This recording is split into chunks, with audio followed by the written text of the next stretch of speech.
नमस्कार। आज हम लोग बात करने जा रहे हैं नीट 2021 के बारे में। थोड़ा सा परिवर्तन किया गया है नीट 2021 के पैटर्न में। परिवर्तन क्या किया गया है कि पहले वो 3 पार्ट में नीट के पेपर को डिवाइड करते थे, फिजिक्स, केमिस्ट्री, बायोलॉजी। अब उन्होंने 4 सेक्शन में इसको डिवाइड कर दिया है, फिजिक्स, केमिस्ट्री, जूलॉजी और बॉटनी। बायोलॉजी के 2 पार्ट कर दिए, जूलॉजी और बॉटनी, जैसे पहले सीपीएमटी में होता था। अब 4 सेक्शन बनाए गए, फिजिक्स, केमिस्ट्री, जूलॉजी और बॉटनी। पहले क्या होता था कि फिजिक्स के 45 क्वेश्चन पूछे जाते थे, केमिस्ट्री से भी 45 क्वेश्चन पूछे जाते थे और बायो से 90 क्वेश्चन पूछे जाते थे। जो फिजिक्स से 45 क्वेश्चन पूछे जाते थे या केमिस्ट्री से 45 पूछे जाते थे, उसको सभी को आपको हल करना होता था, सॉल्व करना होता था। लेकिन अब चेंज क्या किया गया कि अब फिजिक्स हो, चाहे केमिस्ट्री हो, चाहे जूलॉजी हो या बॉटनी हो, उनमें 45 क्वेश्चन के बजाय अब 50 क्वेश्चन आएंगे। और 50 क्वेश्चन को भी, प्रत्येक सब्जेक्ट के 50 क्वेश्चन को 2 पार्ट में उन्होंने डिवाइड कर दिया। जैसे फिजिक्स अगर है तो फिजिक्स में 50 क्वेश्चन होंगे तो उसके 2 सेक्शन बनाए उन्होंने, एक सेक्शन ए, दूसरा सेक्शन बी।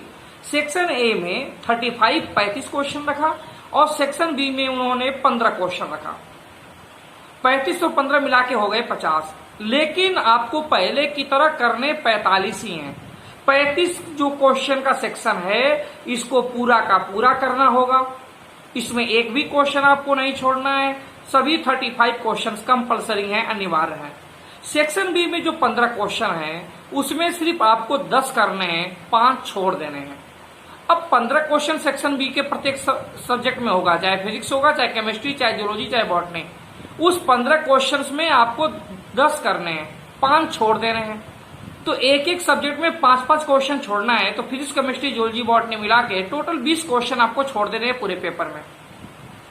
फिजिक्स में सेक्शन बी के 15 में से 10 क्वेश्चन, ठीक उसी प्रकार केमिस्ट्री के सेक्शन बी के 15 में से 10 क्वेश्चन, ठीक उसी प्रकार जूलॉजी के सेक्शन बी के 15 में से 10 क्वेश्चन, बॉटनी के भी 15 में से 10 क्वेश्चन आपको मात्र करने हैं। मतलब प्रत्येक सब्जेक्ट के 5-5 क्वेश्चन छोड़ने हैं। अब जो कठिन आएगा, जो कठिन लगेगा आपके समझ से, उसको छोड़ दीजिएगा। तो सर ये परिवर्तन क्यों किया गया? जब पहले भी 45 क्वेश्चन करना था, आज भी 45 करना है, दिया जाएगा 50, करना 45 है, 5 आपको छोड़ देना है। तो फिर क्या फायदा हुआ? फायदा ये हुआ कि आपको 5 क्वेश्चन एक्स्ट्रा इसलिए दिए गए कि अगर आपको कोई क्वेश्चन नहीं आता है तो आपको परेशान होने की जरूरत नहीं है। उसमें जो कठिन क्वेश्चन आपको लग रहे हैं उसको 5 छोड़ दीजिए, बाकी 10 कर लीजिएगा सेक्शन बी से। लेकिन एक नुकसान भी है।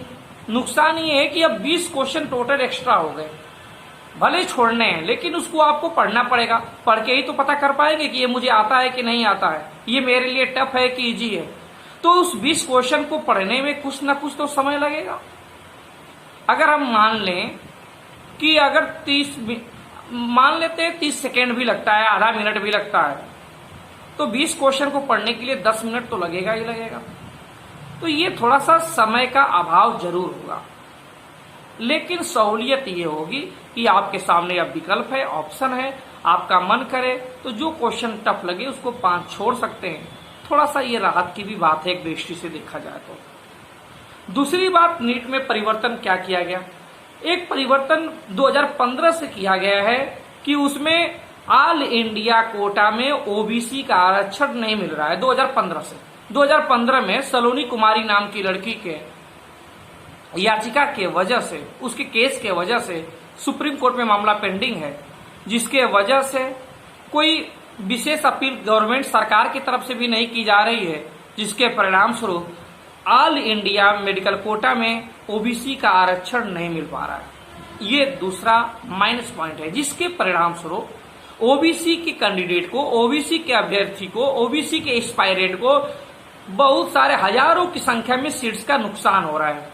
अगर वो आरक्षण लागू होता ऑल इंडिया कोटा में तो निश्चित रूप से ओबीसी की 1000 के ऊपर डॉक्टर बनने का मौका मिलता। लेकिन ओबीसी के 1000 के आसपास डॉक्टर का नुकसान हो रहा है उनके रिजर्वेशन ब्लॉक होने से। और कहीं न कहीं इसमें कमी केंद्र सरकार की है। यही कारण था कि केंद्र सरकार ने शिक्षा मंत्री रमेश पोखरियाल निशंक को हटा के धर्मेंद्र प्रधान को बनाया गया।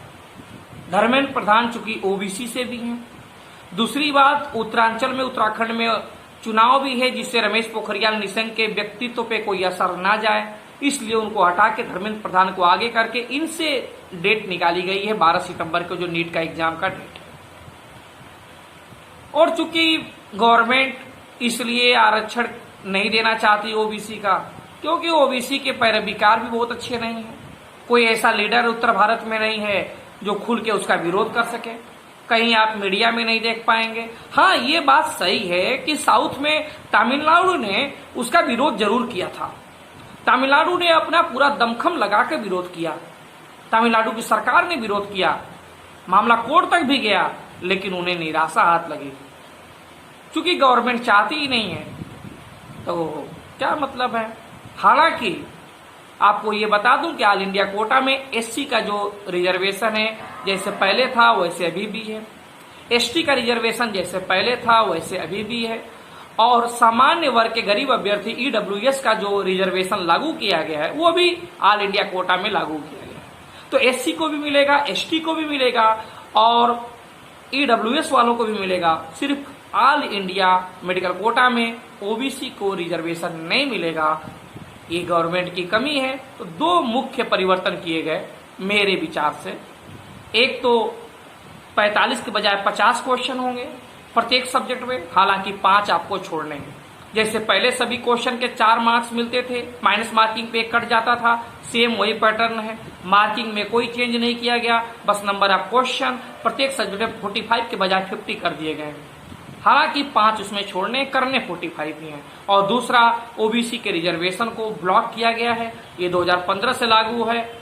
इस बार थोड़ा उम्मीद जगी थी कि हो सकता है रिजर्वेशन लागू कर दिया जाए, मिले, जिससे ओबीसी के भी तमाम कैंडिडेट्स को, तमाम एस्पायरेंट्स को, तमाम अभ्यर्थी को डॉक्टर बनने का मौका मिल सके। लेकिन गवर्नमेंट ने इसमें इंटरेस्ट नहीं लिया और गवर्नमेंट ने सुप्रीम कोर्ट की आड़ में इस आरक्षण को ब्लॉक कर दिया, रोक दिया। आगे के लिए धन्यवाद।